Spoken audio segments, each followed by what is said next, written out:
आमाको ढाडको अपरेसन पछि चाहिँ एउटा साइडको खुट्टा पुरै नै कमजोर थियो र पैताला चाहिँ चल्दैन थियो। अर्थोपेडिक सर्जनहरूले पनि अब पैताला चाहिँ चल्दैन, माथिपट्टिको खुट्टा चाहिँ बलियो बनाउन सकिन्छ भन्नुभएको थियो।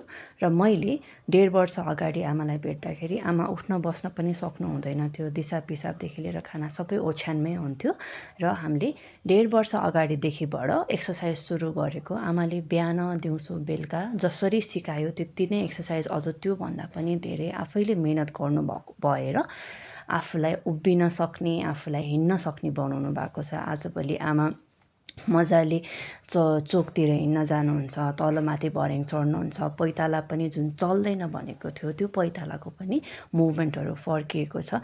यसमा हामीले कुनै पनि करेन्टहरू अथवा सियो घोपेर केही पनि गरेको छैनौँ। यसमा जस्ट प्योर एक्सर्साइजहरू मात्रै गरेर आमाले आफ्नो मुभमेन्ट फर्काउनु भएको छ। त्यसैले हाम्रो काम भनेको हजुरलाई सही मुभमेन्ट सिकाउने हो, तर त्यो मुभमेन्ट सिकेर हजुरले कति मेहनत गर्नुहुन्छ त्यसमा चाहिँ आफैमा भर पर्छ।